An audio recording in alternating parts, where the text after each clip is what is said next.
Fala, gente boa! Tudo bem? Rafael Bittencourt por aqui. Muito obrigado por você ter clicado nesse vídeo. O seu apoio aqui significa muito, viu? O seu like, a sua inscrição, o seu compartilhamento. Conto mesmo com você. Bom, esse vídeo está na sequência do vídeo de ontem à noite. Eu avisei a vocês no vídeo de ontem à noite, bem tardinho, que eu ia fazer mais alguns comentários sobre a abertura dos Jogos Olímpicos, fazer mais alguns outros apontamentos, né? Dividir em dois para não ficar um vídeo muito longo, vocês conseguirem processar as informações, pesquisar, comentar aqui e fazer alguns acréscimos. Então, diante dos comentários e também de outras observações que fiz aqui pesquisando, eu encontrei mais alguns outros elementos que creio que vale a pena trazer para vocês aqui. Então vamos lá. Nós estamos falando de uma cerimônia woke, não estamos falando de uma abertura de Jogos Olímpicos tradicionais. Obviamente que em muitos momentos, em vários outros momentos, o foco foi no esporte. Só que em outros, o foco foi no wokeismo, em um culto maligno. A cultura woke é um culto do mal. É um culto antissistêmico.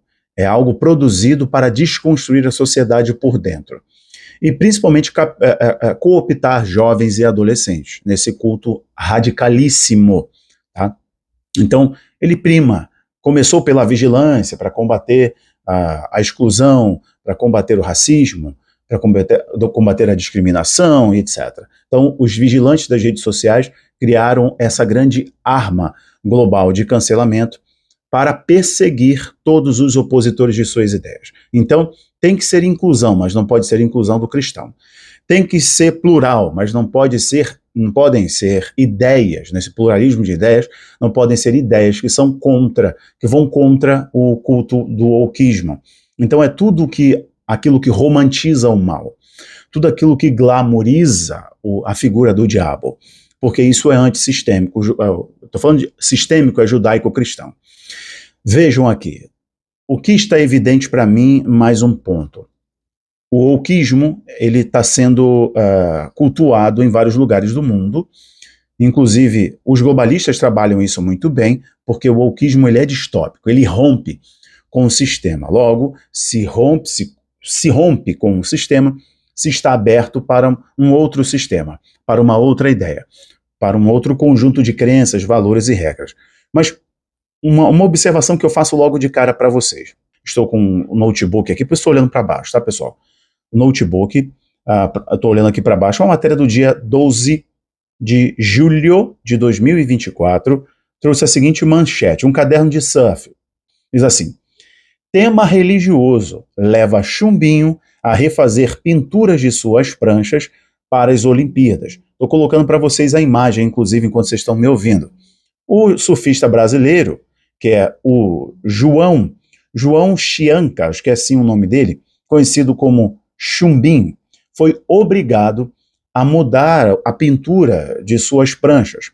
Ele leva na base de suas pranchas o símbolo do Rio de Janeiro, um cartão postal do Brasil, conhecido em muitos lugares, uma das maravilhas do mundo, o Cristo Redentor, que é um símbolo do Brasil, é um símbolo do Rio de Janeiro, da cultura carioca, e é um símbolo da fé cristã. É um símbolo de um Brasil religioso. Mas, neste caso, ele leva o símbolo do seu estado, que é o Rio de Janeiro. E ele pinta ali nas suas pranchas, como vocês podem ver, o Cristo Redentor, que a priori, para o surfista, não é um símbolo religioso, mas o símbolo da sua cidade, do seu estado, da sua cultura carioca, o símbolo do Brasil, e ele leva para várias competições do mundo. Mas o Comitê Olímpico proibiu ele utilizar a imagem do Cristo, alegando ser uma imagem de cunho religioso. Mas, ao mesmo tempo que o Comitê Olímpico proíbe o Chumbinho, surfista brasileiro, de colocar em decalque ou pintura o símbolo do Cristo Redentor, que é uma das representações do Brasil, todo mundo vê Cristo Redentor e fala Brasil, mesmo não sabendo nada do Brasil. Alegando o símbolo religioso, eles colocaram ali na abertura símbolos religiosos, símbolos satânicos. Eles colocaram ali referência ao mal, eles colocaram referência a portais, eles colocaram referência a divindades da cultura da mitologia grega ou da cultura romana, antiga cultura romana. A Europa é embebida nisso, né? Então eles trouxeram a temática religiosa, seja do próprio wokismo, que para mim é uma religião, né, se tornou uma religião, ou da própria cultura Dionísio e Baco. Então, o curioso é que proibiram o surfista brasileiro de levar a imagem do seu país, da cultura de seu país, para o mundo, né, nas Olimpíadas. O critério ali, ser respeitoso com todas as religiões, etc. Mas fizeram um grande culto demoníaco ali. Essa é uma observação introdutória. A segunda, outra observação que eu faço, o bezerro de ouro. Eu identifiquei que durante uma cerimônia, uma apresentação musical, vi um coral atrás, e eles colocaram uma cabeça de touro de ouro, uma cabeça de touro dourada. Automaticamente nos faz entender que se tratava não só de ressuscitar, de trazer a memória do símbolo aguerrido de força, crescimento e virilidade do continente europeu, do velho continente, mas também de remeter à cultura religiosa, aos cultos antigos na própria Europa, no Oriente Médio. E você vai lembrar de Êxodo 32, o povo saindo do Egito, Moisés no monte, Moisés demorou demais, então o povo fez um bezerro de ouro para lembrar das divindades do Egito que eles adoravam, inclusive Apis. Vocês vão lembrar de Baal, que é um deus híbrido, que é meio homem, meio touro, cabeça de touro, corpo de homem, etc. Então, ali, durante a apresentação dos Jogos Olímpicos, para mim, realmente foi um culto religioso, uma cerimônia religiosa, a invocação do mal, demonstrando, né, o mundo seguirá isso agora, o mundo vai seguir isso. Eles colocaram ali, durante uma apresentação lá atrás, uma cabeça bem grande de um touro, e essa cabeça dourada. Ouro é símbolo da divindade, é símbolo do divino revelado. Exemplo, a Arca da Aliança era feita de madeira de acácia, que era uma madeira que era considerada muito resistência, portanto incorruptível, revestida de ouro, por dentro e por fora, símbolo do divino que reveste a natureza. A Arca da Aliança era uma representação, era a sombra do Cristo que viria, vindo em carne, né, nascendo de mulher, nascimento virginal, mas revestido do divino, certo? Que venceria a morte. A sua carne sofreria a morte, mas o Pai o ressuscitaria. Então o divino o ressuscitaria, dando o nome sobre todo o nome, e o nome de Cristo sendo glorificado, porque ele venceu o diabo, ele venceu a morte, ele venceu o pecado. Então o divino é representado pelo ouro. Eu sou o dono do ouro, eu sou o dono da prata, vocês veem a Bíblia falando sobre isso. Então, essa cabeça de touro grande, né, revestida de ouro, tem uma conotação do divino que eles estão invocando, que eles estão adorando. Faz uma conexão direta com o bezerro de ouro. Nos lembra tanto de Baal, nos lembra de Apis.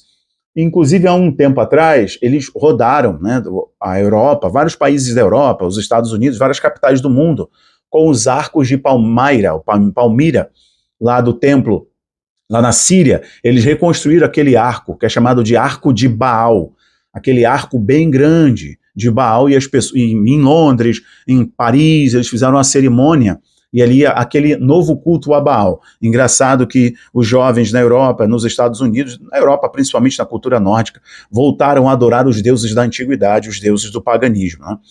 Então o bezerro de ouro saltou muito aos meus olhos, eu queria comentar isso aqui para você, é mais uma confirmação que é realmente um culto de muito conteúdo profano, mas também de caráter religioso, assim, de adoração do mal mesmo. Falando em Baal, que é o deus antigo, imoral, perverso, que exigia sacrifício dos pequenos, eu preciso fazer essa conexão com vocês, já entra no ponto 3.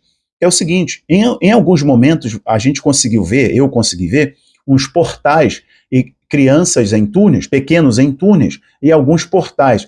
É um outro detalhe para vocês. Porém, mais interessante, ou mais bizarro, na verdade, essa é a expressão correta, é que durante aquela apresentação em que o artista, né, liberal, que colocou ali aquele deboche, aquela profanação com a pintura A Última Ceia, representando a última ceia de Cristo, eles colocaram, além da performance de um artista, que eu vou falar sobre ele, mas eles colocaram ali um homem, né, que se diz mulher, uma mulher que se diz homem, aquela cultura do arco-íris toda, barbudão, desfilando, e depois eles colocaram toda aquela galera do arco-íris e os pequenos dançando junto.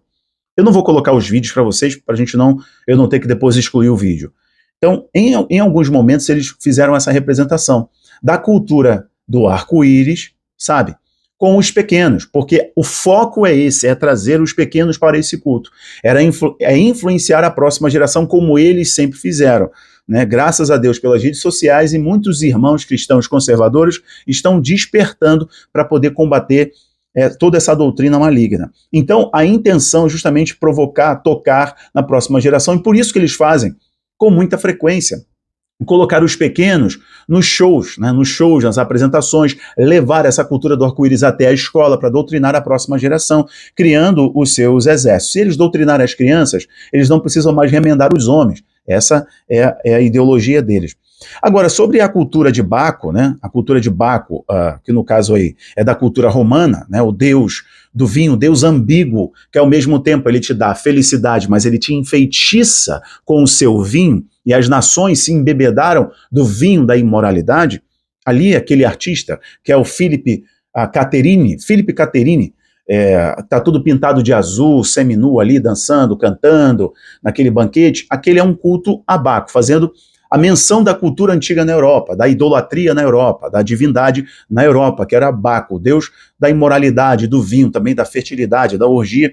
Mas na cultura grega, ele é Dionísio. Dentro da cultura grega, ele é o deus da fertilidade, é o deus da virilidade, é o deus que te encanta com a alegria e o prazer do vinho, mas também te condena.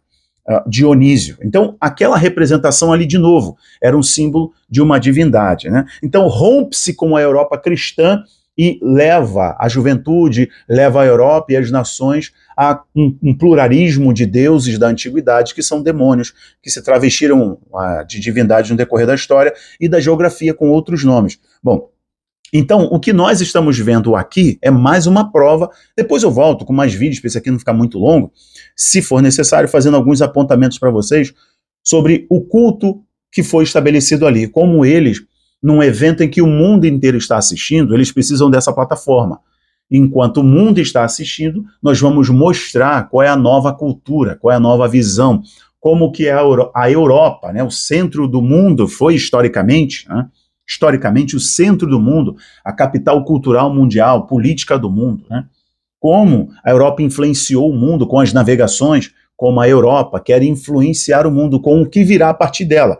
E aí lembre-se do vídeo de ontem, eles colocando ali o cavaleiro pálido, eles colocando ali o cavaleiro branco, eles colocando ali o que vem sobre as águas, né, a besta que emerge das águas, ou o que está sobre a terra montado em um cavalo, levando o símbolo da paz, oferecendo a paz para o mundo.